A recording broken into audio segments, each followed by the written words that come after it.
The last 7 words of Jesus on the cross. അന്തിമമായി അവിടുന്ന് പറഞ്ഞ 7 മൊഴികൾ. അതല്ലാതെ എന്താണ് ഞാൻ ഇന്ന് പറയുന്നത്? ഒന്നാമത്തെ വചനം, പിതാവേ, ഇവർ ചെയ്യുന്നതെന്ന് ഇവർ അറിയുന്നില്ല, ഇവരോട് ക്ഷമിക്കണമേ. നമ്മൾ 10-50 പ്രാവശ്യം ഈസ്റ്റർ ആഘോഷിച്ചിട്ടുണ്ടാവും. ആദ്യമായിട്ട് ഈസ്റ്റർ ആഘോഷിക്കുന്ന കുഞ്ഞുണ്ട്. ചിലപ്പോൾ നമ്മുടെയൊക്കെ ജീവിതത്തിൽ എത്ര ഈസ്റ്റർ ആഘോഷിച്ചാലും ചില വ്യക്തികളുമായിട്ടുള്ള ബന്ധം തകർന്നിരിക്കുകയായിരിക്കും. നമ്മളോട് ക്ഷമ ചോദിച്ചവർക്ക് അത് കൊടുത്തിട്ടുണ്ടാവില്ല. നമുക്ക് ക്ഷമിക്കേണ്ട കുറച്ച് വ്യക്തികളുണ്ടായിരിക്കും. ഒരുപക്ഷെ അത് വളരെ പ്രധാനപ്പെട്ട വചനമായി സ്വീകരിച്ചു. ഓരോ ബലി അർപ്പിക്കുമ്പോഴും നമ്മൾ പാടും, സമൂഹം പാടുമെന്നും അനുരഞ്ജിതരായിട്ടില്ല. നാം ഒരു പീഠം ഒരുക്കാം. അതെന്തേ? നമ്മുടെ ഹൃദയത്തിൽ നാം ഒരു പീഠം ഒരുക്കാം.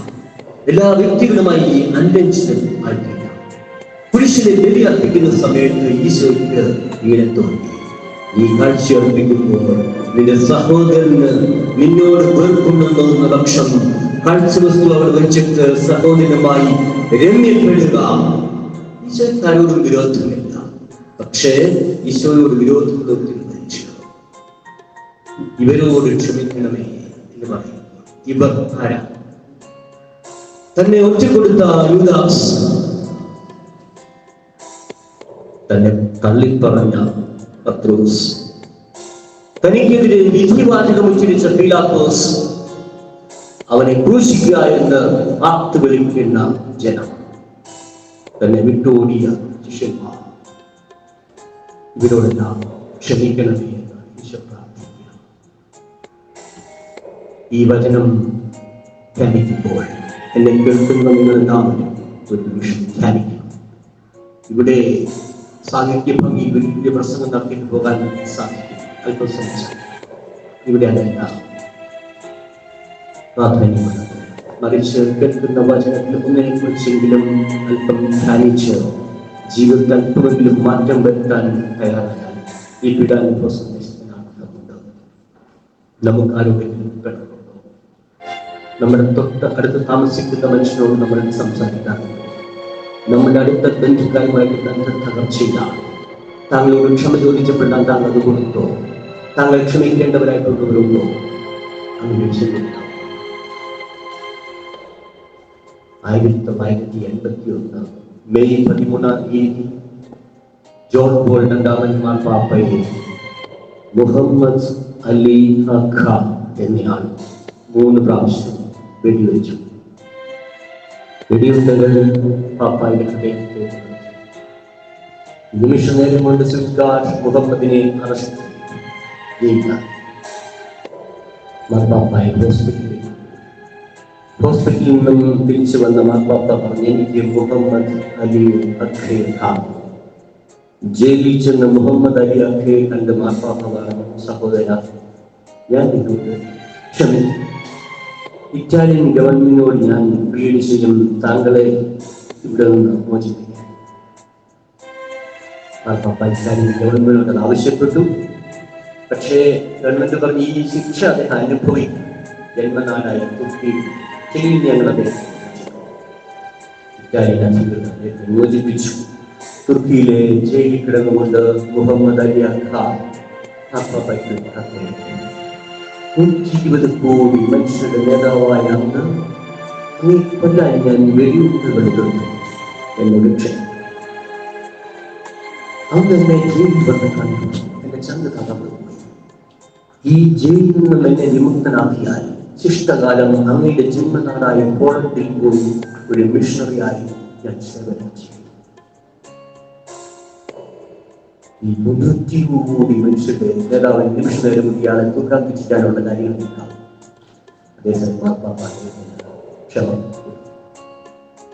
1995 ഫെബ്രുവരി 25 സാമന്തർ സിംഗ് എന്ന് പറയുന്ന സിസ്റ്റർ റാണി മലി കൊല്ലപ്പെടുത്തി. ഈ സിസ്റ്ററിന്റെ സഹോദരി സൽമി പോൾ ജയിലിൽ വന്ന ഈ സാമന്തർ സിംഗിനെ കണ്ട് പറയുക, നിങ്ങൾ എന്റെ സഹോദരൻ, ഞാൻ നിങ്ങൾ ക്ഷമിക്കും.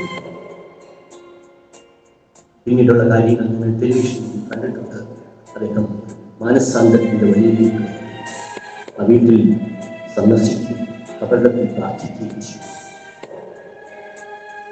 നമുക്ക് ആരോടെങ്കിലും ക്ഷമിക്കാൻ, നമ്മൾ ക്ഷമ യാചിച്ചു വന്നവരോട് നമ്മൾ അത് കൊടുത്തിട്ടുണ്ടോ? ഈശോ ഏറ്റവും നമ്മുടെ ജീവിതത്തിൽ ആവശ്യമുള്ളതായി, പ്രത്യേകിച്ച് നമ്മുടെ ഇടവുകളിലൊക്കെ പ്രോബ്ലംസ് ഉണ്ട്. ചിലപ്പോൾ വലിയ മുറിവായിരിക്കും, ആഴമായ മുറിവായിരിക്കും, പക്ഷെ നമ്മൾ ക്ഷമിച്ചേ മതിയാവും. ഈശോ പറയുന്ന അവരുടെ അജ്ഞത കൊണ്ടാണ്, പല കാരണം കൊണ്ട് ആ മനുഷ്യൻ നമുക്ക് ദ്രോഹം ചെയ്യുന്നത്. അസൂയ കൊണ്ട്, അജ്ഞത കൊണ്ട് ചെയ്യാം, അസൂയ കൊണ്ട് ചെയ്യാം, ദ്രോഹം ചെയ്യാം, അജ്ഞത കൊണ്ടും ചെയ്യാം. ഒരു മനുഷ്യൻ രാവിലെ ഉമ്മറത്തിരുന്ന് പത്രം വായിക്കുമ്പോൾ തന്റെ സുന്ദരമായ പൂന്തോട്ടം ഒരു മനുഷ്യൻ ചവിട്ടി ലഭിച്ചുകൊണ്ട് കടന്നു ഓടിച്ചെന്നവന്റെ കഴുത്തിന് ഞെക്കി തുറച്ച കണ്ണുകളിലേക്ക് നോക്കിയപ്പോൾ നിങ്ങളുടെ മനോഹരമായ പൂന്തോട്ടം ആരെങ്കിലും നശിപ്പിക്കുന്നുണ്ടെങ്കിൽ ഓർക്കുക, അവർ അന്ധരാണ്, അവർ അജ്ഞരാണ്, ക്ഷമിക്കുക. അത്ര എളുപ്പമുള്ള കാര്യമല്ല. കഴിഞ്ഞ ഏതാനും നാളുകളായി എനിക്കൊരു മനുഷ്യനുമായി അടുത്ത പിണക്കമുണ്ടായി. അതിരാവിലെ എഴുന്നേൽക്കുമ്പോൾ ഞാൻ കൈ തിരിച്ചു പിടിച്ച ആ മനുഷ്യന് വേണ്ടി പ്രാർത്ഥിച്ചു. മനസ്സവാദം തങ്ങൾ ചെയ്യാത്ത കാര്യങ്ങൾ ചെയ്തു എന്ന് പറഞ്ഞു ആരോഗ്യം എനിക്ക് ഭയങ്കര വിരോധം.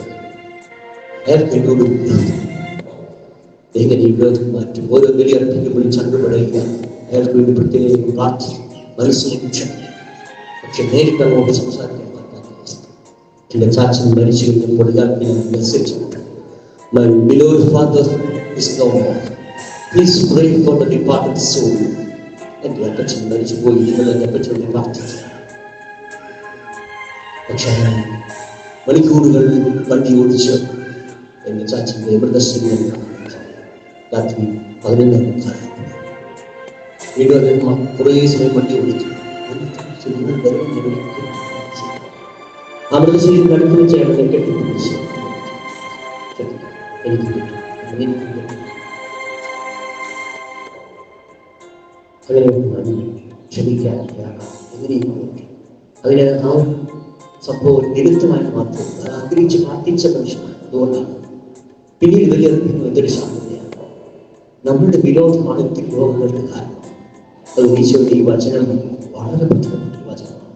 ഇത് വെറുതെ കേട്ടുപോകാതെ നമ്മളുമായി ബന്ധം തകർച്ചയുള്ള മനുഷ്യനെ ഇനി കാണുമ്പോൾ പുഞ്ചിരിക്കാൻ, തലവെട്ടി മാറ്റി പോകാതിരിക്കാൻ, അയാളുടെ കുറ്റം പറഞ്ഞുകൊണ്ട് നടത്താതിരിക്കാൻ, ഇടവകളിൽ വിഭാഗീയത ഉണ്ടാക്കാതിരിക്കാൻ താങ്കൾ ശ്രദ്ധിച്ചു.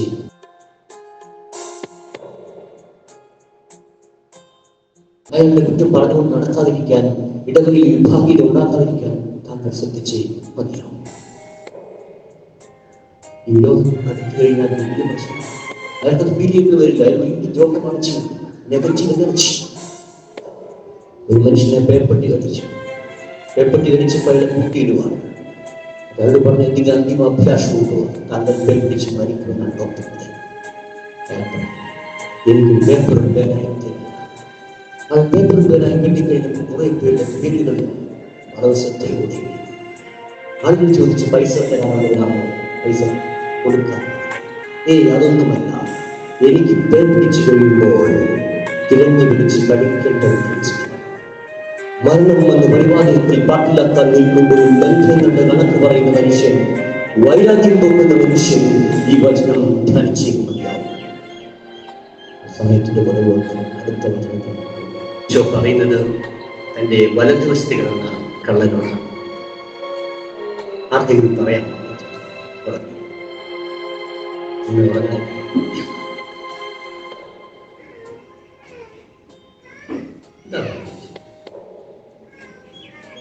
അതിന്റെ പിതാവായ ദൈവത്തോട് പ്രാർത്ഥനയെ ഇവർ ചെയ്യുന്നു. അതിനർത്ഥം ഞാൻ വ്യാഖ്യാനിച്ചു. എന്റെ പരിമിതമായ പറഞ്ഞു പറയാം. സത്യമായി ഞാൻ നിന്നോട് പറയും, അങ്ങനെയോ സത്യമായി ഇന്ന് നീ എന്റെ കൂടെ പ്രാർത്ഥിച്ചു. ഈശോയുടെ പുരുഷന്റെ രണ്ടു വശത്ത് കിടക്കുന്ന കള്ളന്മാർ ഈ മനുഷ്യകുലത്തെ പ്രതിനിധാനിച്ചു. മൂന്നുപേരും സഹിക്കുന്ന ഒരുപോലെയാണ്. സഹനങ്ങളുടെ മധ്യത്തിൽ സ്വർഗത്തിലേക്ക് കണ്ണുകൾ ഉയർത്തി പ്രാർത്ഥിച്ച നല്ലതാണ്. സകലങ്ങളുടെ മധ്യത്തിൽ താഴേക്ക് നോക്കി എല്ലാവരെയും ശപിച്ച ഇടതുവശം. രണ്ട് മനോഭാവങ്ങളാണ്. സകലങ്ങളുടെ മധ്യത്തിൽ മാത്രമാണ് മനുഷ്യ വിശ്വാസത്തിന്റെ മറ്റൊരു കാര്യം. ഞാൻ ഏറ്റവും കൂടുതൽ പ്രാർത്ഥിച്ചത് എന്റെ അപ്പച്ചനെ വെന്റിലേറ്ററിൽ ഏതാനും മണിക്കൂറുകൾ. ഞാൻ വിചാരിക്കുന്നത് എന്റെ അമ്മയും എന്റെ സഹോദരനും ഒക്കെ കൂടുതൽ ആത്മാർത്ഥമായി പ്രാർത്ഥിച്ചു. സന്തോഷമുണ്ടായപ്പോൾ നമ്മുടെ ദൈവത്തെ ഓർത്തോ ജീവിതയാത്രക്കിടയിൽ ഞാൻ റിഫ്ലക്ട് ചെയ്യുന്നത് ഇല്ല എന്നാണ്. ദുഃഖമുണ്ടായപ്പോൾ ഞാൻ ദൈവത്തെ ഓർത്തു. ദുഃഖമുണ്ടാകുമ്പോൾ ദൈവത്തെ വേണമെങ്കിൽ തള്ളി പറയാം. എന്റെ പള്ളിയിൽ ഒത്തിരി സമയം പ്രാർത്ഥിക്കുന്ന ഒരു മനുഷ്യനുണ്ട് കേട്ടോ. ഞാൻ ചോദിച്ചു, നിങ്ങളുടെ അച്ഛന്മാരെക്കാൾ കൂടുതൽ പ്രാർത്ഥിക്കും ദിവസവും സമയം എന്താ അപ്പൊ ആ മനുഷ്യനോട് പറഞ്ഞാ, എന്റെ ഭാര്യ 48 വയസ്സ് എനിക്ക് നഷ്ടപ്പെട്ടു. 28 വയസ്സുള്ള എന്റെ മകന് ബ്ലഡ് ക്യാൻസർ തിരിച്ചറിഞ്ഞ ദിവസത്തിന്റെ പിറ്റേ ദിവസം അവൻ യാത്രയായി. ഞാൻ തനിച്ചാണ് താമസം. എനിക്കൊരു മകളുണ്ട്. മകനെ പ്രാർത്ഥിക്കാനേ സാധിക്കും. എന്റെ കർത്താവിന്റെ ശക്തി കൊടുക്കും. മനുഷ്യന് വഴി വരാതിരിക്കാൻ ഞാൻ രണ്ട് മനോഭാവം. സഹനങ്ങളുടെ മധ്യത്തിൽ ദൈവത്തെ പഴിക്കുന്ന മനുഷ്യൻ, സഹനങ്ങളുടെ മധ്യത്തിൽ ദൈവത്തെ വിളിച്ചപേക്ഷിക്കുന്ന മനുഷ്യൻ. നമ്മുടെ ജീവിതയാത്രയിൽ എങ്ങനെയാണ് ഒത്തിരി ദുഃഖങ്ങൾ, വേദനകൾ മനുഷ്യനുണ്ടായിക്കൊണ്ടേയിരിക്കും. നിങ്ങൾക്കറിയാമോ, വേദനയില്ല പ്രശ്നമാണ്. നമ്മുടെ ജീവിതത്തിൽ വേദനയുണ്ടെങ്കിൽ സ്പിരിച്വൽ ലൈഫ് ഉണ്ടെന്നാണ്. ഒരു കൊച്ചുകുട്ടി തിളച്ച വെള്ളത്തിൽ കഴിക്കൊണ്ടിരിക്കുന്നു, കൊള്ളുന്നില്ല. മുട്ടുസൂചി എടുത്ത് കയ്യിൽ കുത്തിക്കയറ്റിയിട്ട് അമ്മച്ചിക്കടുത്ത് ചിരിക്കൊണ്ടിരിക്കുന്നു. അമ്മച്ചി കുറച്ച് മോളെ വേദനയില്ലേ, കൈ പൊള്ളുന്നില്ലേ? ആ കുട്ടി പറഞ്ഞില്ല, കുട്ടിയെ പൊള്ളുന്നില്ല, വേർക്കുന്നില്ല. ഒരു മാരകമായ രോഗമാണ്. അത് ഞാൻ സെർച്ച് ചെയ്തപ്പോൾ കണ്ടെത്തിയ രോഗത്തിന്റെ പേരിന്റെ കട്ടിയുള്ളതാണ്. ഡോക്ടേഴ്സിലൂടെ ക്ഷമിക്കണം, എന്റെ പ്രൊനൗൺസിയേഷൻ വ്യത്യാസം. Congenital insensitivity to pain and anhidrosis എന്ന മാരക രോഗം. 21 വയസ്സിനപ്പുറം ജീവിക്കില്ല എന്ന് പറയും. ശരീരത്ത് വേദനയില്ല. ശരീരത്ത് വേദനയില്ലെങ്കിൽ അത് മാരകമായ രോഗമാണ്. മനുഷ്യന്റെ ജീവിതത്തിൽ വേദനയില്ലെങ്കിൽ ഒരല്പം കഷ്ടപ്പാട് സഹിച്ച് ഈ പുരുഷന്റെ വഴിയിൽ പങ്കെടുക്കാൻ നമ്മുടെ മക്കൾക്ക് എന്തുകൊണ്ട് സാധിച്ചില്ല? ഇതൊക്കെ വീട്ടിൽ ഫോണും തോണ്ടിക്കൊണ്ടിരിക്കുകയല്ലേ ഇപ്പോൾ. ചിന്തിക്കണ്ടേ? അല്പം പോലും സഹനമെടുക്കാൻ മനുഷ്യന് ബുദ്ധിമുട്ടാണ്. കുരിശില്ലാതെ കിരീടമില്ല. എത്ര മണിക്കൂറാണ് ഈശോ കുരിശിൽ തൂങ്ങിക്കിടക്കുന്നത്. ആ ഈശോയ്ക്ക് വേണ്ടി 1 മണിക്കൂർ 2 മണിക്കൂർ സമയം ദേവാലയത്തിൽ വന്നിരിക്കാൻ നമുക്ക് ബുദ്ധിമുട്ടാണ്. പിന്നെ അവർ ക്രിസ്ത്യാനികളാണെന്ന് എങ്ങനെ പറയാൻ കഴിയും? വേദനകളുടെ മധ്യത്തിൽ ദൈവത്തെ വിളിക്കുന്നവർ, വേദനകൾ ഏറ്റെടുക്കുന്നവർ. ഈ ശരീരത്തിൽ രോഗമില്ലാത്ത കുട്ടിയെ കോട്ടധ്യാനത്തിൽ കൊണ്ട് അമ്മ പ്രാർത്ഥിക്കുന്നു, എന്റെ കുട്ടിയുടെ ശരീരത്ത് വേദന നൽകണമേ ദൈവമേ. മാരകമായ രോഗം, ശരീരത്തിൽ വേദനയില്ല. Congenital insensitivity to pain and anhidrosis ഈ വലതുവശത്തിലും സഹനങ്ങളുടെ മധ്യം ദൈവത്തെ വിളിച്ചപേക്ഷിക്കാൻ സാധിക്കും. ദൈവത്തെ തള്ളിപ്പറയാൻ നോക്കുക. ഇവർ രണ്ടുപേരും കുട്ടിച്ചേരുന്നതാണ്. ഒത്തിരി ഡയലോഗ് വരുന്നുണ്ട് ഇതിനകത്ത്. ഈ ഇടതുവശത്തിലൊക്കെ കള്ളം പറയും, നീ മിസ്സിയാണെങ്കിൽ എങ്ങനെ രക്ഷിക്കും? ഈശോയെ ചാലഞ്ച് ചെയ്യാം. അപ്പൊ വലതുവശത്തിലൊക്കെ കള്ളം പറയും, ഉണ്ടായിരിക്കണം. നമ്മളൊക്കെ തെറ്റിയില്ല. ഈ ശിക്ഷ സ്ഥാനമായിരിക്കും. ഈ മനുഷ്യൻ ഒരു തെറ്റും ചെയ്തില്ല. ഈശോ തിരിച്ചറിയുന്നതാണ് സത്യം. യേശുവേ, നീ വർഗീയതയായിരിക്കുമ്പോൾ എന്നെയും കൂടി ഓർക്കണമേ എന്ന് ഒരു ചെറിയ പ്രാർത്ഥന. ഈശോ നിമിഷം വിചാരിക്കുന്നു, ബൈബിളാത്യന്തം വായിക്കുമ്പോൾ ഏറ്റവും നിസ്സാരനായ നിലവിളി പോലും കർത്താവ് എപ്പോഴും കേട്ടുകൊണ്ടേയിരുന്നു. ഏറ്റവും നിസ്സഹായ നിയോഗം പോലും അവൻ കണ്ടുകൊണ്ടേയിരുന്നു. ജെറിക്കോയിൽ ഈശോയെ കടന്നു പോകുമ്പോൾ വലിയ ആൾക്കൂട്ടം. പക്ഷെ അന്ധനായ ആ മനുഷ്യന്റെ നിലവിളി ആളുകൾ പറഞ്ഞുണ്ടായിരിക്കാം. അവൻ കൂടുതൽ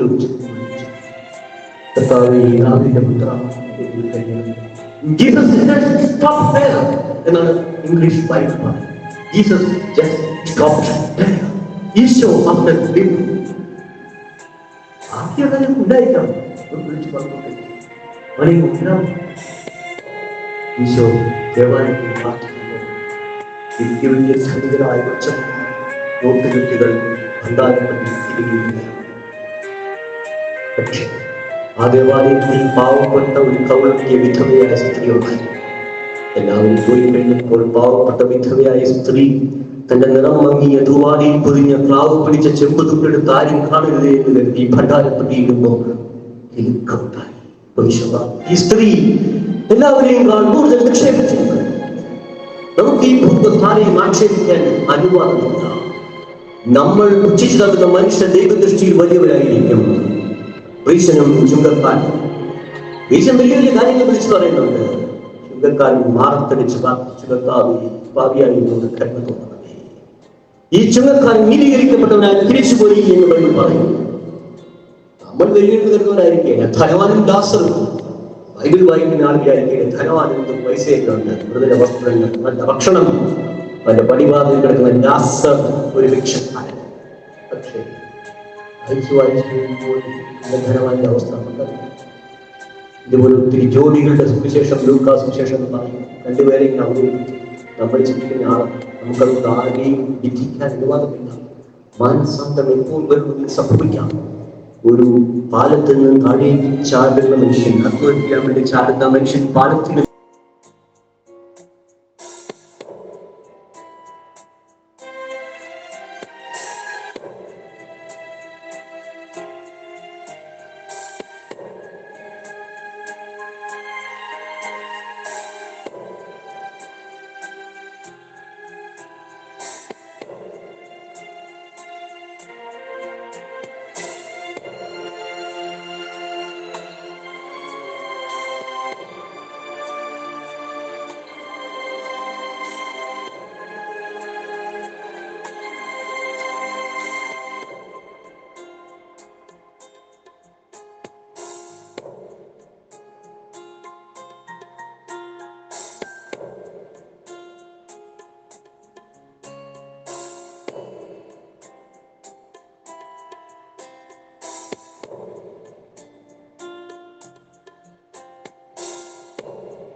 വചനമാണ് കുരിശിന്റെ ചൂട് നിൽക്കുന്ന പരിശുദ്ധ അമ്മയോട് ഈശോ പറയുന്ന വാക്കുകൾ.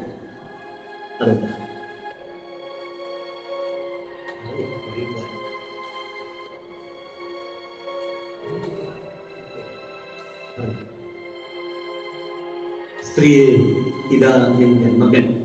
യോഹന്നാനെ ഉദ്ദേശിച്ചാണ്. യോഹന്നാൻ പറഞ്ഞു, ഇതാ നിന്റെ അമ്മ. ഈ പരിശുദ്ധ അമ്മ മാത്രം സഹനത്തിലൂടെ കടന്നുപോയല്ലേ. ഒരു അമ്മ ജീവിച്ചിരിക്കുമ്പോൾ നേരിടേണ്ടി വരുന്ന ഏറ്റവും വലിയ ദുഃഖം ഉണ്ടായി.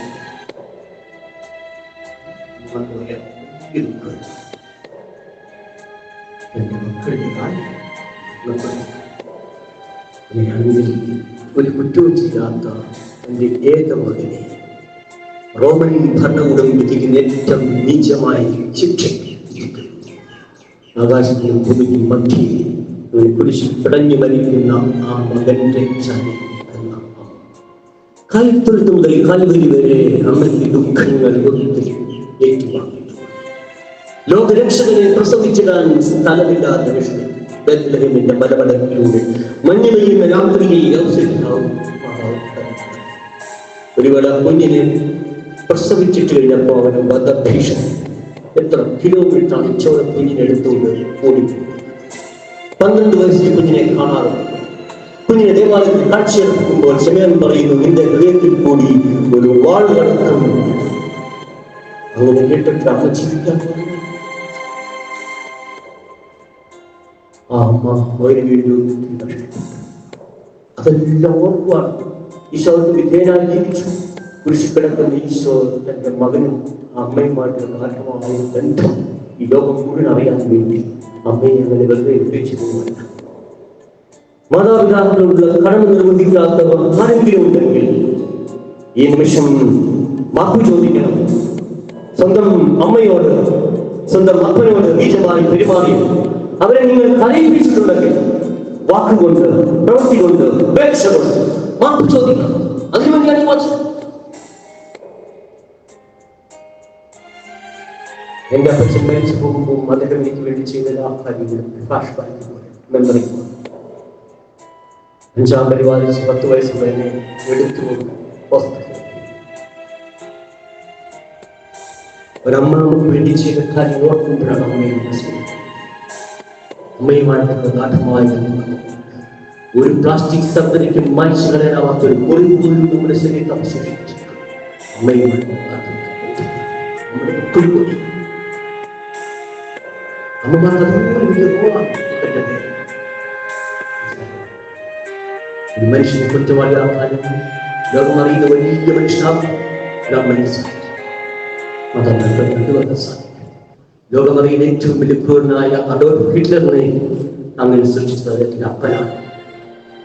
ഇരുട്ടിനെ ഭയമുള്ള കൊച്ചുകുട്ടി ഇരുട്ടത്ത് പൊട്ടിയില്ല, ചോര കുടിക്കോടി തല്ലുമായി. അങ്ങനെ വളർന്ന ആചാരസന്ധതി വലുതായി കഴിഞ്ഞപ്പോൾ അപ്പൻ സൗകര്യത്തിൽ ഇപ്പോൾ ഞാനതെ കൂട്ടക്കൊല ചെയ്തു. നിങ്ങൾ റോൾ നിർവഹിക്കുന്നുണ്ടോ എന്ന് ചിന്തിക്കണം. ഒരമ്മയ്ക്കും അതുപോലെ വലിയ റോളാണ്. എന്നെ ഒരു പള്ളിയിൽ നിന്ന് മാറ്റുമ്പം ഇവര് യാത്രയൊക്കെ തന്നതിന് ശേഷം പിറ്റേ ദിവസം ഞാൻ എൻ്റെ അമ്മയെ പള്ളിയിൽ ഞാൻ പറയും, നിങ്ങൾക്ക് ഒരു താങ്ക്സ് പറയണമെന്നുണ്ടെങ്കിൽ ഇതാ എൻ്റെ അമ്മ. വളരെ നന്ദി. ചെറു കൊച്ചുകുട്ടിയായിരിക്കുമ്പോൾ തന്നെ ദേവാലയത്തിൽ പാടിട്ടു. മറ്റു 3 സഹോദരങ്ങൾ അവിടെ കരിയിലൊക്കെ കൂട്ടിക്കൊണ്ടിരിക്കുമ്പോഴും എൻ്റെ അമ്മ എന്നോട് പറയുമ്പോൾ പള്ളിയിൽ പോകണം. അങ്ങനെ എൻ്റെ അമ്മയിൽ നിന്ന് ലഭിച്ച, എൻ്റെ അപ്പച്ചൻ ലഭിച്ച നന്മകൾ മാത്രമാണ് ഒരു വഴിയിൽ കുഴപ്പമുണ്ടാകുമ്പോഴും മാതാപിതാക്കൾക്ക് മുമ്പുണ്ടാവും. കുടുംബത്തിന്റെ പശ്ചാത്തലം തീർച്ചയായിട്ടും സ്വാധീനിക്കും. ഒരു കൊച്ചുകുട്ടിയെ സ്കൂളിൽ നിന്ന് പറഞ്ഞു വിട്ടു. ഹെഡ് മാസ്റ്റർ ഒരു കുറിപ്പ് കൊടുത്തു. ഈ കുറിപ്പ് അമ്മയുടെ കൈ കൊടുത്തതിന് ശേഷം കൊച്ചുകുട്ടി ഒളിഞ്ഞു നോക്കുകയാണ്. അമ്മ അത് വായിച്ച് എന്ത് വികാരമാണ്. ആ കത്ത് വായിച്ച അമ്മ എഴുതുമ്പോൾ കുട്ടി ഓടിച്ച് അമ്മയോട് അമ്മേ, എന്നെ കുറിച്ച് എന്താണ് എന്തെങ്കിലും മോശമായി അല്ല മോനെ, ഈ കത്തിൽ എഴുതിയിട്ടുള്ള മോൻ വളരെ വളരെ ബുദ്ധിയുള്ളവനാണ്. ആ സ്കൂളിൽ മോനെ പഠിപ്പിക്കാൻ പറ്റും. അങ്ങനെ വലിയ സ്കൂളിൽ പഠിപ്പിക്കണമെന്നാണ് സാധിക്കും. പക്ഷേ അമ്മയ്ക്ക് പൈസ ഇല്ലാത്തതുകൊണ്ട് അമ്മ മോനെ പഠിപ്പിക്കാൻ കേട്ടോ. അങ്ങനെ ആ അമ്മ മകനെ പഠിപ്പിച്ചു. അദ്ദേഹം ലോകമറിയുന്ന ഒരു വലിയ ശാസ്ത്രജ്ഞനായി. അദ്ദേഹം കണ്ടുപിടിച്ച ബൾബിന്റെ വെളിച്ചത്തിലാണ് നമ്മളിപ്പോൾ ആ ബൾബ് കണ്ടുപിടിച്ച് വിദ്യാലയം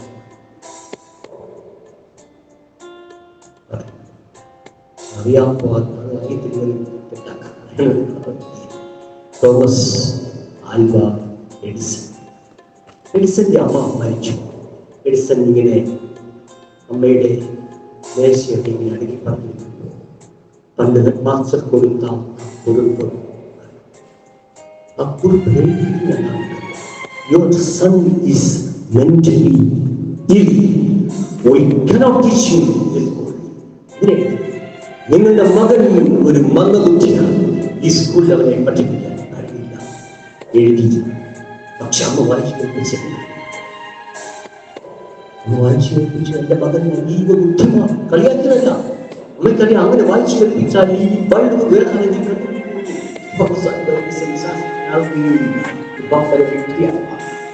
തന്റെ പേഴ്സണൽ ഡയറി എടുത്ത് തോമസ് ആൽവ എഡിസൺ എഴുതിയ ആ സെന്റൻസ് ആണ് എന്നെ കരയിപ്പിച്ചത്. Thomas Alva Edison was mentally ill, but his mother made him a hero. അമ്മയ്ക്ക് മകൻ തോമസ് ആൽവ എഡിസൺ ഒരു മന്ദബുദ്ധിയായിരുന്നു. അദ്ദേഹത്തെ ലോകം അറിയുന്ന ശാസ്ത്രജ്ഞനാക്കി മാറ്റിയത് അദ്ദേഹത്തിന്റെ അമ്മയാണ് എന്ന് ലോകം അറിയാൻ. എന്നെ കേൾക്കുന്ന അമ്മമാർ, നിങ്ങളുടെ മക്കളെ ഒത്തിരി ശിക്ഷിക്കരുത്, ഒത്തിരി ആന്തരികമായി മുറിവുണ്ടാക്കരുത്, മറിച്ച് ശിക്ഷണം നൽകാം. എന്റെ മകനെ, ഞാനും നിന്റെ അപ്പച്ചനും കൂടി നിന്നെ എന്തുമാത്രം കൃത്യയോടെ അന്വേഷിക്കുകയായിരുന്നു, നീ എന്താണ് എന്നോട് ഇങ്ങനെ ചെയ്തത് എന്നാണ് പരിശുദ്ധ അമ്മ ചോദിക്കുന്നത്. 2 ദിവസമായി കുട്ടിയെ കാണാതെ കാണുമ്പോൾ അതിനകത്ത് ശിക്ഷണത്തെ ഒരു ശാസനയായിട്ടുണ്ട്. പക്ഷേ ശിക്ഷിക്കോ കൊച്ചിനെ കൊണ്ടുകൊടുക്കുകയൊന്നും ചെയ്തില്ല. അടുത്ത സെന്റൻസ് പറയുന്നു, ഈശോ എന്ന മാതാപിതാക്കൾ വിധേയനായി. മാതാപിതാക്കളും മക്കളും തമ്മിലുള്ള ബന്ധം ഒത്തിരി വിളയുമ്പോൾ ചിന്തിക്കണം, മാതാക്കളിൽ ഞങ്ങളുടെ ഭാഗങ്ങളിൽ തെറ്റുണ്ടോ? കുട്ടികൾ ചിന്തിക്കണം, ഞങ്ങൾ മാതാപിതാക്കൾ വിധേയനായിട്ടാണ് ജീവിക്കുന്നത്. അത് കേൾക്കാൻ 1-2 കുട്ടികളുള്ളത്. മൂന്നാമത്തെ വചനം അതായത് 3 വചനങ്ങളാണ് നമ്മൾ ധ്യാനിച്ചത്.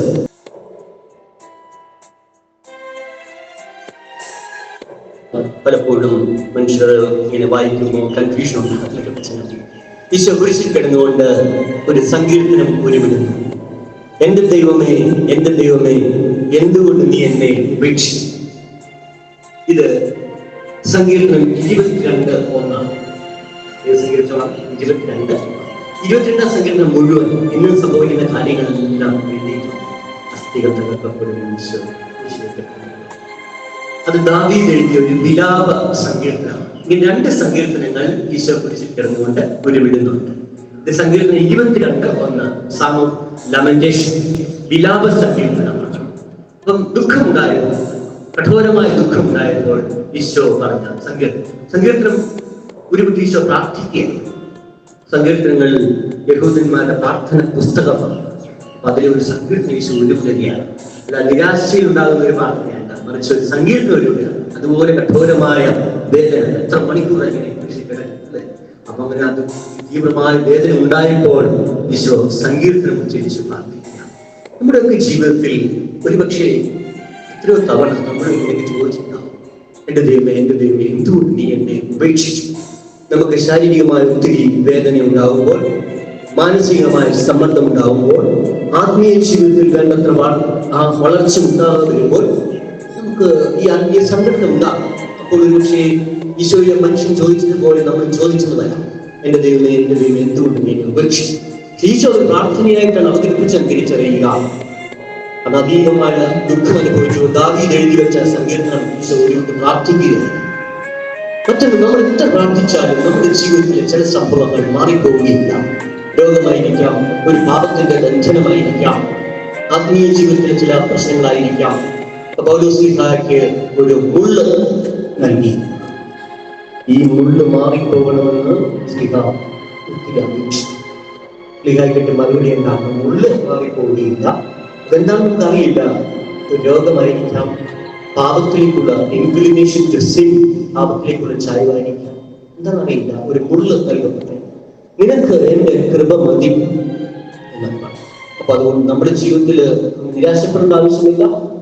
നമ്മുടെ ജീവിതത്തിൽ ചിലപ്പം അതീവമായ മാനസിക സംഘർഷം ഉണ്ടാകാം, ശാരീരിക രോഗങ്ങൾ വിട്ടുമാറാതെ ഉണ്ടാകാം, ആത്മീയ ജീവിതത്തിൽ പാപ്പരത്വം ഉണ്ടാകാം.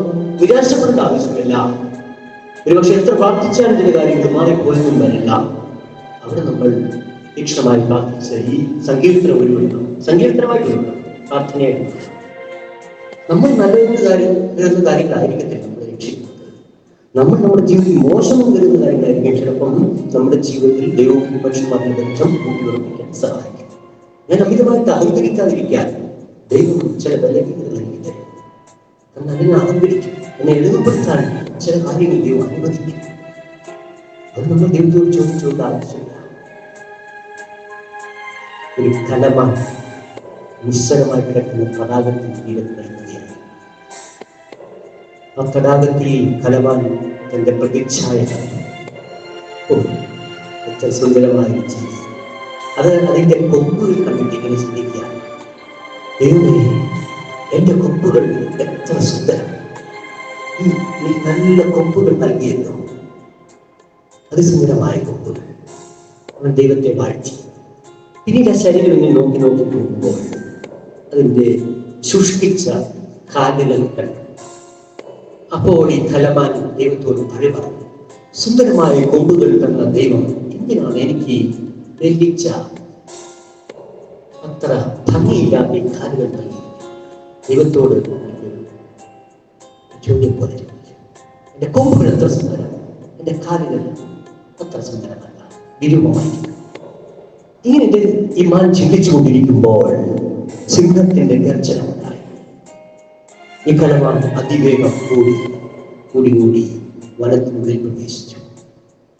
അപ്പൊ ഈ സിംഹം പിന്തുടർന്നുണ്ടായി. പിന്നെ ഓടിപ്പോകുമ്പോൾ കാട്ടുവള്ളിയിൽ ഈ കലമാന്റെ കൊമ്പുകൾ ഉടക്കി. അതവിടെ കിടന്ന് ഇങ്ങനെ കാരണം അറിയില്ല, കാട്ടുവള്ളിയിൽ നിന്ന് ഉടക്കി കൊമ്പുകൾ ഊരിയെടുത്തു. പക്ഷേ സിംഹം മരത്തിന്റെ കൊണ്ടിൽ ഗർജിച്ചുകൊണ്ട് അപ്പോൾ ഈ കലമാൻ അവിടെ കിടന്നുകൊണ്ട് ചിന്തിക്കുക, ഞാൻ സുന്ദരമെന്ന് കരുതിയ കൊമ്പുകൾ എന്നെ അപായപ്പെടുത്തി, ഞാൻ വിരൂപമെന്ന് കരുതിയ കാലുകൾ ഇതുവരെ ശത്രുവിൽ എന്നെ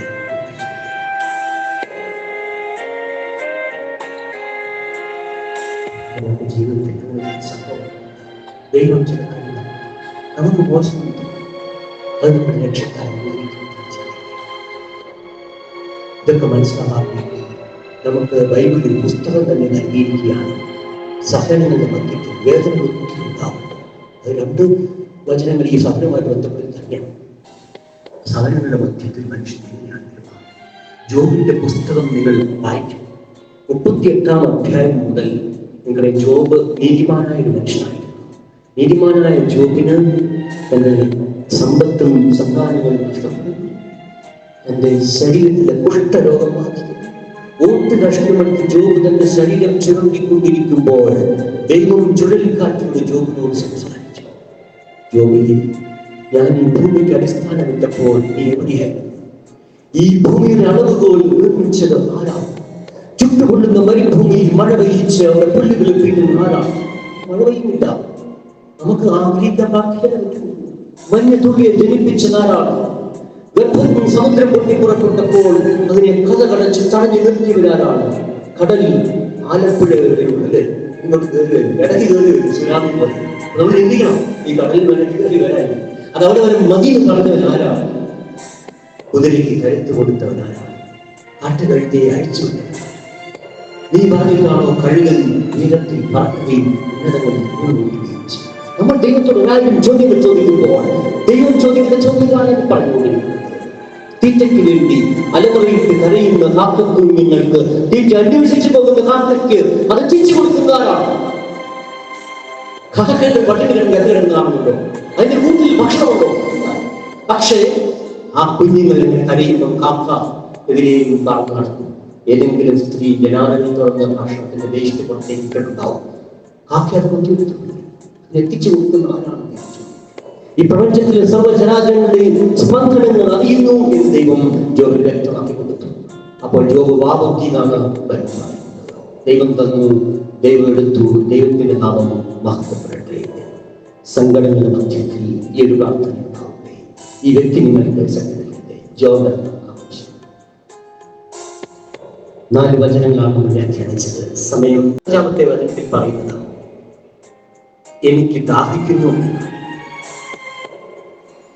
യോഹന്നാന്റെ സുവിശേഷം 4-ാം അധ്യായത്തിൽ സമരിയാക്കാരി സ്ത്രീയോട് ഈശോ ഇങ്ങനെ പറയുന്നുണ്ട്, നിന്നോട് കുടിക്കാൻ ചോദിക്കുന്നവൻ ആരാണെന്ന് നീ അറിഞ്ഞിരുന്നെങ്കിൽ നീ അവനോട് ചോദിക്കുകയും അവൻ നിനക്ക് ജീവന്റെ ജലം തരികയും ചെയ്യുമായിരുന്നു. 7-ാം അധ്യായത്തിൽ യോഹന്നാൻ ഈശോ പറയുന്നുണ്ട്, ഞാൻ നല്ല ഉറവയാണ്, എന്നിൽ കുടിക്കുന്ന ഹൃദയത്തിനും ജീവിതത്തിന്റെ അരുവികൾ പൊട്ടിയൊഴുകും ജീവജലത്തിന്റെ. അങ്ങനെ പറഞ്ഞ ഈശോയ്ക്ക് ദാഹിക്കുന്നു എന്ന് പറയുമ്പോൾ അത് ആത്മാക്കൾക്ക് വേണ്ടിയുള്ള ദാഹമാണ്. ഇപ്പൊ ഇവിടെ പള്ളിയിൽ ഒത്തിരി ആളുകൾ കുറവാണ്. ഇപ്പൊ ഞാനിങ്ങനെ ആദ്യം പറയുകയും ചെയ്തു, നിങ്ങൾ തിരിച്ചു പോയാൽ അവരോട് ചോദിക്കാൻ പോകുന്നില്ല, എന്താ പള്ളി പറഞ്ഞല്ലോ. ഈശോ ജനിച്ചപ്പോൾ ഒരു നക്ഷത്രം വഴികാട്ടിയായി ഈശോ ജനിച്ച സ്ഥലത്ത് വന്ന് നിൽക്കുവാണ്. ഓരോരുത്തരും ഓരോ നക്ഷത്രം. ഒരിക്കലും പറയുന്നത് ഞാൻ എന്റെ സഹോദരനെ അവധിക്കാറ്റുള്ളത്. 2-ാമത്തെ ചോദ്യം കായനോട് ചോദിച്ചാൽ എന്റെ സഹോദരൻ അവൻ ചോദിച്ചു, ഞാൻ എന്റെ സഹോദരനെ കാവിക്കാനാണ്. ഭൂമിയിൽ നിന്നും എന്റെ സഹോദരൻ രക്തം നിലവിളിക്കുന്നു, എന്റെ സഹോദരൻ എവിടെ? നമുക്ക് നമ്മുടെ സഹോദരന്റെ പ്രോഡക്റ്റ് ഉണ്ട്. ശരിയായിരിക്കും. നിങ്ങൾ ഒരു പക്ഷെ അങ്ങനെ ചോദിച്ചാൽ താൻ തന്റെ പണി നോക്കണമെന്ന് പറഞ്ഞിരിക്കും. പള്ളിക്കാട്ടിൽ അങ്ങനത്തെ കാര്യം നോക്കണമെന്ന് പറഞ്ഞുകൊണ്ടിരിക്കും. അതൊരു സഹനമാണ്. ഒരാളെ നമ്മൾ പള്ളിയിലേക്ക് എത്തിക്കാൻ പറഞ്ഞാൽ ദൈവത്തിലേക്ക് അടുപ്പിക്കാൻ, ദൈവദൂഷണം പറഞ്ഞ ഒരാളെ അകറ്റുന്നത് മനോഹരമായി പറഞ്ഞല്ലേ. ദേശം മറ്റൊരിക്കലും പുണ്യ പ്രവർത്തിയാണ്. ചേച്ചി പള്ളി കണ്ടില്ലല്ലോ വെറുതെ ചോദിക്കുക. അച്ഛൻ ഒരു മണിക്കൂർ പ്രസംഗിച്ചു, പുരുഷന് വഴി എന്നൊന്ന് പറയാൻ കഴിയും. കൃഷി കിടക്കുമ്പോഴും ഈശോ വെള്ളം വെച്ച് കുടിക്കുന്നില്ല. ആത്മാക്കൾക്ക് വേണ്ടിയുള്ള ദാഹമായിരിക്കും ഈശോയുടെ ദാഹം. അല്ല, സ്ത്രീകൾ തീർച്ചയായിട്ടും വെള്ളം കൊടുക്കും. പോയ വഴി സ്ത്രീകളാണ് അവസാനം ഈശോയെ വെള്ളം കൊടുത്തിട്ടുണ്ടാവും. അത് സ്വീകരിച്ചതായിട്ട് കുറിച്ചായിട്ട് പറയില്ല. പുരുഷൻ കിടന്നുകൊണ്ട് ഇങ്ങനെ പറയുമ്പോൾ ആത്മാക്കൾക്ക് വേണ്ടിയുള്ള ഈശോയുടെ ദാഹം. അതുകൊണ്ട് ഈ പള്ളിയിൽ നിന്ന് വരാൻ ഒരു വരുമായിരിക്കും കുട്ടികൾ വരാമായി. അപ്പൊ ഇതിനെ കുറിച്ചൊക്കെ പറയാം. നീ എന്താ പള്ളി വരാം നിങ്ങളുടെ പ്രായമായ കുട്ടിയാണ് ചിലപ്പോൾ കടുത്തൊക്കെ പറയുമായിരുന്നു. മാതാപിതാക്കളും മക്കളും നമ്മൾ അതുപോലെ ബന്ധമുണ്ടെങ്കിൽ കുഞ്ഞുങ്ങളെല്ലാം വരണ്ട. നിങ്ങളുടെ ഒറ്റ വാക്കില്ല കുഞ്ഞുങ്ങളോട് വരണ്ട. എന്തൊക്കെയോ അപകടം തിരുത്തണം, ചോദിക്കണം. എന്തായാലും പള്ളി വരാൻ ഒരാത്മാവിന് വേണ്ടിയുള്ള താമം അദ്ദേഹം ഫലമെത്തിക്കുന്ന കുറച്ച് കാര്യങ്ങൾ നിർവഹിക്കട്ടെ. ആറാമത്തെ വചനം ആവശ്യമുള്ളതായ സമയം പെട്ടെന്നാണ്. എല്ലാം പൂർത്തിയായിരിക്കുന്നു എന്നാണ്. ഇതുമായിട്ട് ബന്ധപ്പെട്ട വചനം തന്നെയാണ്. അഞ്ചാമത് പറഞ്ഞായിട്ട് ബന്ധം ഈ വചനം. എല്ലാം പൂർത്തിയായിരിക്കുന്നു എന്ന് ഈശോ പിടിച്ചിരിക്കണം. എല്ലാം പൂർത്തിയായിരുന്നു പറഞ്ഞാൽ ദൈവം തന്നെ ഫലമേൽപ്പിച്ച ദൗത്യം പൂർത്തിയായി എന്നാണ് അർത്ഥം. നമ്മളൊക്കെ മരണം എടുക്കുമ്പോൾ അങ്ങനെ പറയാൻ കഴിയും. അപ്പൊ ഈ മരണം എപ്പോൾ സംഭവിക്കുന്നതാണ്? അതാണ് പ്രശ്നം. ഈ മനുഷ്യൻ വിചാരിക്കും, നമ്മൾ വിചാരിക്കുക 1,50,000 പേരാണ് മരിക്കും. ഈ ദുഃഖവെള്ളി ഈ സമയം മുതൽ ദുഃഖ ശനിയാഴ്ച, വലിയ ശനിയാഴ്ച നാളെ ഈ സമയം 1,50,000 നമ്മളിങ്ങനെ ചിന്തിക്കുകയാണോ അത് ഞാൻ വരത്തില്ല. അങ്ങനെ നമ്മളിങ്ങനെ മാറ്റി വെച്ചുകൊണ്ടിരിക്കുക. നമ്മൾ ജീവിതത്തിന്റെ സായാഹ്നത്തിലെത്തുമ്പോൾ അതിന് പ്രായമൊന്നും പ്രശ്നമല്ലല്ലോ. കൊച്ചുകുട്ടി മുതൽ എപ്പോഴും മരിക്കാം. പക്ഷെ നമ്മളെ ദൈവം ഫലമേൽപ്പിച്ച കടമകൾ നിർവഹിച്ചോ എന്ന ചോദ്യമാണ്. കുരിശിൽ കിടന്നുകൊണ്ട് എന്റെ ജീവൻ പോകുന്നതല്ല ഇഷ്ടമായി. പിതാവേ, അങ്ങ് എന്നെ ഫലമേൽപ്പിച്ച ദൗത്യം പൂർത്തിയായിരിക്കുന്നു എന്നാണ്. അങ്ങ് തന്നവരിൽ ആരെയും ഞാൻ നഷ്ടപ്പെടുത്താൻ രക്ഷപ്പെടും എന്റെ ഭരണം വഴി. നമ്മളിത് ഉപസാരിക്കാൻ പോകുമ്പോൾ എങ്ങനെ വിചാരിക്കും പറയട്ടെ, പാവമൊന്നുമില്ലല്ലോ, കൊലപാതകം ചെയ്യില്ല, വ്യഭിചാരം ചെയ്യില്ല, ഇവിടെ അതൊക്കെയാണോ ഏറ്റവും ഗൗരവമായ പാവമായി പറയും? അതെല്ലാം പാവങ്ങളാണ്. അങ്ങനെ ചെയ്തവരൊക്കെ ഈശോ ക്ഷമിച്ചിട്ടുണ്ട്. കൊലപാതകം ചെയ്ത് കാര്യം പറഞ്ഞാൽ ചെയ്യത്തില്ല, ചെയ്യാനുള്ള അർത്ഥത്തിലല്ല. വ്യഭിചാരം ചെയ്ത സ്ത്രീ ഈശോ പറഞ്ഞു, ഞാനും നിന്നെ ശിക്ഷിക്കുന്നില്ല, ഇനിമേൽ ഞാൻ ചെയ്യരുത്, എല്ലാം തെറ്റിയെന്ന് തന്നെയാണ്. എന്നാൽ ശിക്ഷ വരുന്ന എവിടെയാണെന്ന് അറിയാമോ? ചെയ്യേണ്ട ചില കാര്യങ്ങളോ ചെയ്യാം. എനിക്ക് വിശന്നു, എനിക്ക് ദാഹിച്ചു കുടിക്കാൻ, ഞാൻ പരദേശിയായി, രോഗിയായി, ഭക്തനായി, പരാഗ്രഹത്തിലായി. നിങ്ങൾ ഇത് വളരെ ഗൗരവമായി ഭാവമാണ്. ഇത് ചിന്തിച്ചല്ല ഒരാൾക്ക് സംസാരിക്കുന്നത്. നീ ഇങ്ങോട്ട് വരുമ്പോൾ ഒരു ചെറിയ വിഷമം ഉണ്ടായി. ഒരു 19 വയസ്സ് പ്രായമുള്ള ഒരു സ്ത്രീ മറന്നുകാട് ഇങ്ങനെ വടിയും കുത്തി പിടിച്ച് ഓട്ടോയ്ക്ക് കൈ കാണിച്ചു. ഓട്ടോറിക്ഷക്കാരനറിയാതെ ആ ചേച്ചിയെ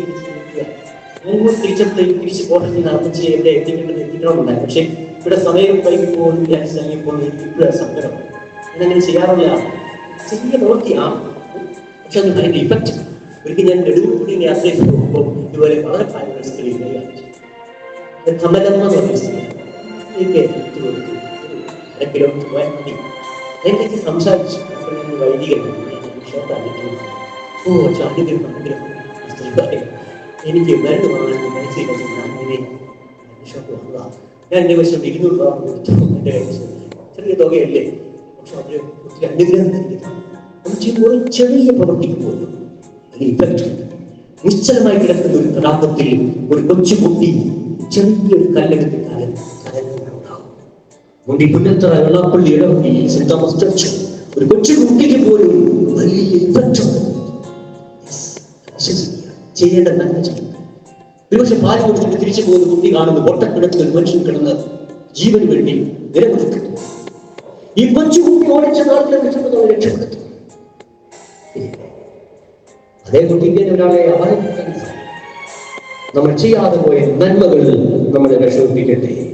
ഒരു വൈദികൻ എന്ന നിലയിൽ ദൈവം എന്നെ ഭരമേൽപ്പിച്ച ദൗത്യം നിർവഹിക്കാതെ പോയപ്പോൾ എനിക്ക് വലിയ ദുഃഖമായി മാറി. ഒരിക്കൽ ഞാനൊരു പള്ളിയിൽ പന്ത് കളിച്ചുകൊണ്ടിരിക്കാൻ ഒരു മനുഷ്യൻ ഓടി വന്ന് എന്നോട് പറഞ്ഞു, വോളിബോൾ കളിക്കും. ഞാൻ ചോദിച്ചു, ജോസെ 2 സർവീസിന്റെ പണി 2 പോയിന്റ് അങ്ങനെ ചെയ്ത ജീവൻ സംഭവം അതൊന്നും എനിക്കറിയില്ല. 2-3 മിനിറ്റ് കളി നിങ്ങളോട്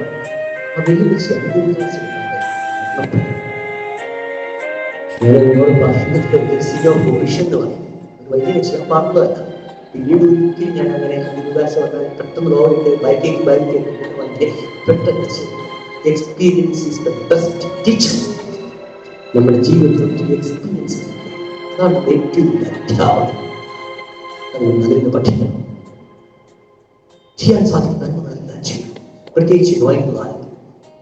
കാരണം നമ്മുടെ ആത്മവിശുദ്ധികൾക്കായി സഭ നൽകുന്നത് പ്രാർത്ഥന, ഉപവാസം, ദാനധർമ്മം, അബ്സ്റ്റിനൻസ്. ദാനധർമ്മം വളരെ നമ്മൾ ചെയ്യേണ്ട നന്മകൾ ഒത്തിരി, അത് ചെയ്തേ മതിയാവും. ഞാൻ ഇതിന് മുമ്പിരുന്ന് തമിഴിൻ്റെ ഒരു പള്ളിയായിരുന്നു. വീട് വെച്ചനുസരിച്ച് കഴിഞ്ഞ വർഷം ഇങ്ങനെ പോകുമ്പോൾ ഈശ്വരനോടനുബന്ധിച്ച് പോകുമ്പോൾ ഒരു ഹിന്ദു ഫാമിലി എന്നെ വിളിച്ചു, ചന്ദ്രന്ന് പ്രാർത്ഥിക്കും. 12 വർഷമായി തറകെട്ടി ഒരു പണിയെ ഒറ്റ മുറി 3-4 പേര് താമസിക്കും, ഹിന്ദുക്കളാണ്. ഞാൻ ചോദിച്ചു, ഞങ്ങളുടെ പള്ളി വരുന്നവരൊക്കെ ഇതിനെയാണോ വരുന്നത്? അതെ ഇതിനെയാണ്. 12 വർഷമായി. ഞാൻ പറഞ്ഞു, ഈസ്റ്റർ ദിവസം നിങ്ങളുടെ വീട് ഞാൻ വന്ന ഈസ്റ്ററിന്റെ കുർബാന അർപ്പിച്ചതിന് ശേഷം ദൈവജനവുമായി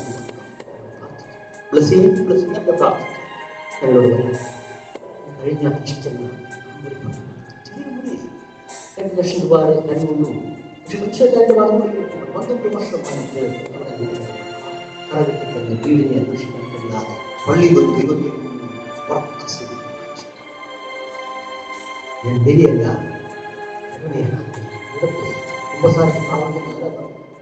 സിംഹഭൂഷൻ ധാരാളമുണ്ട്. ഒരു കുടുംബനാഥനെന്ന നിലയിൽ താങ്കൾ ചെയ്യേണ്ട കർത്തവ്യം നിർവഹിക്കാൻ പോയപ്പോൾ താങ്കളുടെ പരിപാടിക്ക് ഒത്തിരി പേർ സഹായം അർപ്പിച്ചു. നമ്മൾ സഹായിക്കും എപ്പോഴാണ്? പള്ളി അനൗൺസ് ചെയ്യുമ്പോൾ സഹായിക്കും. 50,000 രൂപ ആൾ കൊടുത്തു. അല്ലാതെ വരുന്ന കുഷ്ഠരോഗിയായ പാവപ്പെട്ട മനുഷ്യൻ നിങ്ങൾ 10 രൂപ, അത് ഒരു പഴഞ്ചൻ പത്രം കൊടുത്ത് പറഞ്ഞേക്കും. കാരണം ലോകത്തിനത് അറിയുന്നില്ല സൂക്ഷിച്ചത് ശരിയല്ലേ? അപ്പൊ അത് പ്രസാദിക്കാൻ പറയട്ടെ. എന്റെ ജീവിതത്തിൽ സംഭവിച്ച ഒരു സിംഹഭൂഷനെ ഓർത്താണ് എനിക്ക് വേദന. ഒരിക്കൽ ഞാൻ എന്റെ ഗ്രാമത്തിലൂടെ വണ്ടി ഓടിച്ചു പോകുമ്പോൾ, വള്ളഞ്ചിറ മൺമലകളുടെ ഒരു സ്ഥലമാണ് ഞാൻ ജനിച്ച സ്ഥലം. അതിന് വണ്ടി ഓടിച്ചു പോകുമ്പോൾ എന്റെ ഒരു സഹപാഠി റോഡിന്റെ സൈഡിലെ ഒരു സർവേ കല്ലിൽ ഇങ്ങനെ ഇരിക്കുന്നു. വിഷാദം. ഒരു ഹിന്ദുവാണ്, രമേശ്. വണ്ടി ഓടിച്ചാൽ ഇങ്ങനെ മുന്നോട്ട് പോയി കഴിഞ്ഞപ്പോൾ എന്റെ മനസ്സിൽ തോന്നിയ പോലെ തോന്നി. തിരിച്ചു ചെന്നിട്ട് രമേശ് എന്ന് ചോദിക്കാൻ മനസാക്ഷി ശബ്ദമുണ്ടായി. പക്ഷെ അന്ന് കോതമംഗൽ രൂപതയിൽ ജോർജ് മടത്തിക്കണ്ടെന്ന എന്റെ അധ്യാപകൻ ബിഷപ്പായി മാറുന്ന ദിവസമാണ്. ആ പത്രാഭിഷേകത്തിന് പങ്കെടുക്കുന്നുണ്ട്. 10-20 കിലോമീറ്റർ യാത്ര ചെയ്തുകൊണ്ട് ഞാൻ വണ്ടി ഓടിച്ചു. 2 ദിവസങ്ങൾക്ക് ശേഷം എന്റെ വീട്ടിൽ നിന്ന് എന്റെ ചാച്ചൻ വിളിച്ച് പറയുന്നു, മോന്റെ കൂട്ടുകാരൻ രമേശ് തൂങ്ങിച്ചത്തു. ഒരു പോലീസിനെ അറസ്റ്റ് ചെയ്യാൻ കഴിയില്ല, കാരണം ഞാൻ തിരഞ്ഞെടുത്തില്ല. പക്ഷേ ദൈവത്തിന്റെ നീതിന്യായ കോടതിയിൽ ഒരു ചോദ്യമുണ്ട്. നീ രമേശിനെ കണ്ടില്ല, നിന്റെ മനസ്സിനെ തോന്നിപ്പിച്ചില്ലേ, അവൻ വിഷമിച്ചിരിക്കുകയാണ്, വണ്ടി തിരിച്ചെടുക്കാൻ പറഞ്ഞില്ലേ? Why did you do that? എന്റെ ജീവിതത്തിൽ ഏറ്റവും ദുഃഖം അനുഭവിച്ച സംഭവങ്ങളിൽ ഒന്നതായിരുന്നു. ഒരു ചോദ്യചിഹ്നം പോലെ രമേശിന്റെ ശവശരീരം അവിടെയുള്ള ചായക്കടയിൽ തൂങ്ങിക്കിടന്നു. അവൻ നടത്തിയ ചായക്കട, അതിന്റെ ഭിത്തിയിൽ ഒത്തിരി കാര്യങ്ങൾ എഴുതി വെച്ചിരുന്നു. എന്നെ അല്പം കൂടി സ്നേഹിച്ചിരുന്നെങ്കിൽ, എന്നോട് ആശ്വാസ വാർത്ത പറഞ്ഞിരുന്നെങ്കിൽ ആ ശരീരം 2 ദിവസത്തോടെ കിടന്നു. അവിടെ ദുർഗന്ധം ഉണ്ടായപ്പോൾ ഡ്രസ്സുകാരുടെ കുട്ടികൾ പറഞ്ഞു, എന്തോ ചെയ്യുന്ന ഈ ചായക്കട ജനാലകൾ തുറന്നു നോക്കി മനുഷ്യൻ കണ്ടു. ഒരു ചോദ്യചിഹ്നം പോലെ രമേശ് അവിടെ കിടക്കുന്നു. നിങ്ങൾ ആത്മഹത്യ ചെയ്ത വ്യക്തി കിടക്കുന്നുണ്ടോ? ഒരു ചോദ്യചിഹ്നം പോലെ അവിടെ കിടക്കുന്നു. ജീവിച്ചിരിക്കുന്ന ഒത്തിരി പേർ ദൈവത്തിന്റെ നീതിന്യായ കോടതിയിൽ അറസ്റ്റ് ചെയ്യപ്പെടും, നിശ്ചയം. പക്ഷെ നാട്ടുകാരോട് പറഞ്ഞെന്താ അറിയോ? പക്ഷെ അവൻ ചാകുന്നതിനാണ് ഡ്രഗ് അഡിക്റ്റ് ആയി, മയക്കുമരുന്ന്, മദ്യവും ചാകുന്നു. നിങ്ങൾ ആ മയക്കുമരുന്ന് അടിമപ്പെട്ട മനുഷ്യനെ ഒന്ന് അതിന് വിടുവിക്കാൻ എനിക്ക് വെച്ചിട്ടുണ്ടോ? അവന്റെ ചായക്കടയിൽ പോയി ചായ കുടിച്ചപ്പോൾ സംസാരിച്ചിട്ടുണ്ടോ?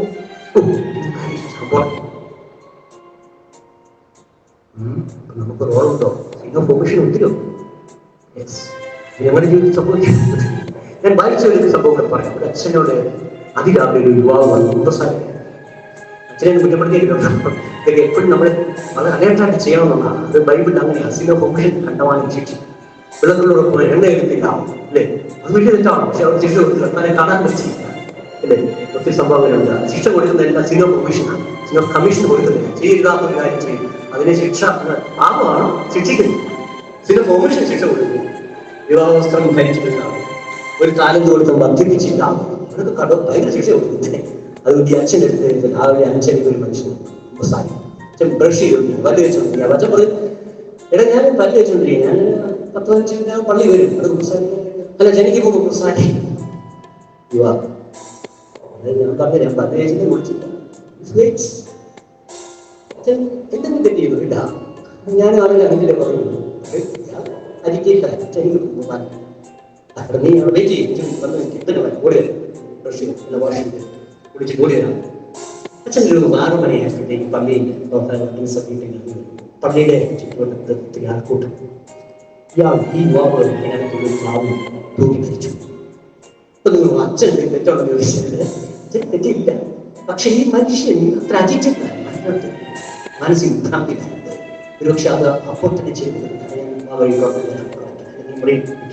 അന്നച്ഛൻ പറയുന്നത് സംഭവിച്ചാണെന്ന് എനിക്കറിയില്ല. പക്ഷെ എനിക്ക് വായിച്ചപ്പോൾ അത്ഭുതം, ഒരു സെക്കൻഡിൽ ഇങ്ങനെ സംഭവിക്കുന്നു. അച്ഛൻ വലിയ തെറ്റുണ്ടോ? നിങ്ങൾ ഓരോ വ്യക്തിയും ചിന്തിക്കണം. നമ്മളൊന്ന് സൊമാലിയിൽ പോയി ആരെയും സഹായിക്കണ്ട, നമ്മുടെ മിഷൻ നിറവേറ്റാൻ നമ്മുടെ പരിപാലനത്തിൽ ആളുകൾ. ഇങ്ങനെ ഞാൻ സംസാരിച്ചിട്ട് എന്നോട് അച്ഛൻ പറഞ്ഞു, ഒരു നന്മ പ്രവർത്തിക്കാൻ ആളുകൾ രാജ്യത്തായിട്ട്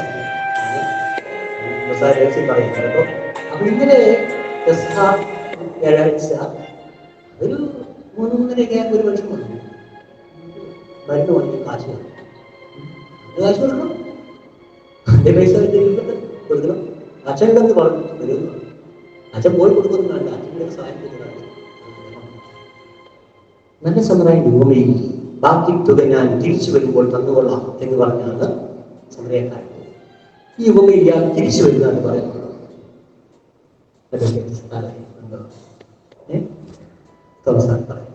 തിരിച്ചു വരുന്നുണ്ടോ? ആ നല്ല സമയം, ഞാൻ ബാക്കി തുക തിരിച്ചു വരുമ്പോൾ തന്നുകൊള്ളാം.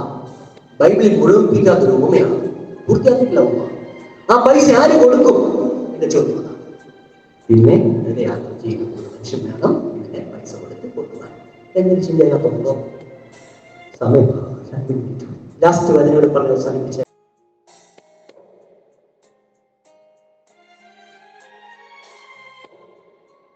വിടാനുഭവ സന്ദേശം അവസാനിപ്പിക്കും.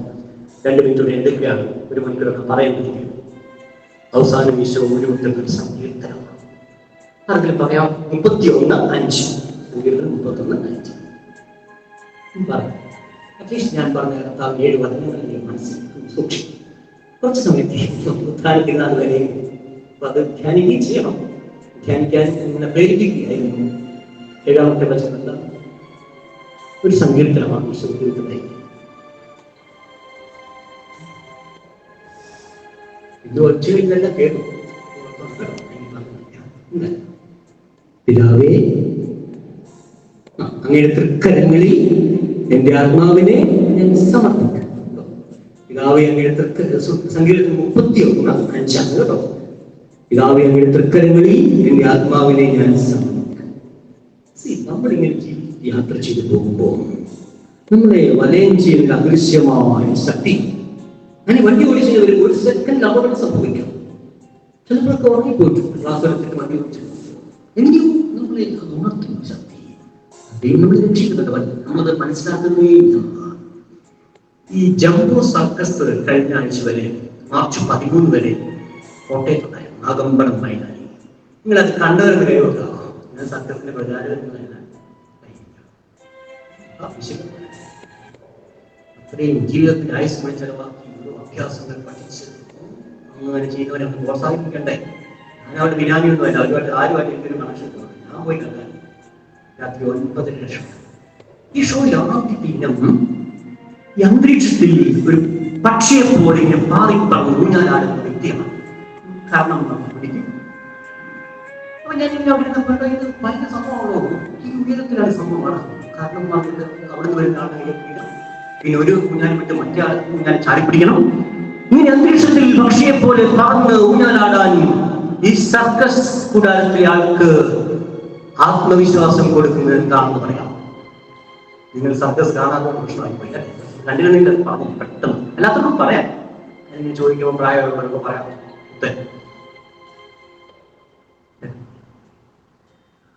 മുന്നേ വന്നിരിക്കുന്ന മുന്നേ വന്നിരുന്നോണ്ടല്ല ഈ സർക്കസ് കൂടാരത്തിൽ ഇന്ന് പക്ഷികളെ പോലെ പറന്ന് നടക്കുന്ന ആ മനുഷ്യൻ ആത്മവിശ്വാസം കൊടുക്കുന്ന എന്താണ് പറയും. ജീവിതം അങ്ങനെയാണ്. ചിലപ്പോഴൊക്കെ കൈവിട്ട കളിയാണ്. എന്താണ് ആത്മവിശ്വാസം കൊടുക്കുന്നത് പറയും. അങ്ങനെയാണെങ്കിൽ ഈ സംഗീതവുമായിട്ട് ബന്ധം വക്കീൽ എന്താ അവന് കൈവിട്ടു പോയാൽ പ്രശ്നമില്ലേ? അവൻ ചമ്മന്തിയായി പോവില്ലേ?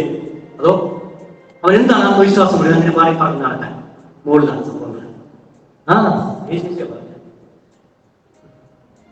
താഴെ ഒരു വലയുണ്ടല്ലേ, ഇവരൊരു വേള കൈവിട്ടു പോയാലും ഈ നെറ്റിലേക്ക് അവൻ പതിക്കൂ, അല്ലെങ്കിൽ അവൻ ചെയ്യാൻ ബുദ്ധിമുട്ടാണ്. കാരണം ഈ കൈവിട്ട് പോകാൻ ടൈമിംഗ് ആണല്ലോ.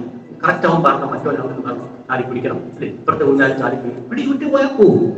ജീവിതം അങ്ങനെ കളിക്കാൻ ചിലപ്പോൾ കൈവിട്ട പക്ഷേ താഴെ വലിച്ചു കൊണ്ടിരിക്കുന്ന ഒരു നെറ്റ് പ്രോവിഡൻസ് ദൈവ പരിപാലനം. ആ തൃക്കരങ്ങളിൽ നമ്മുടെ ജീവിതം സുരക്ഷിതമാണ്.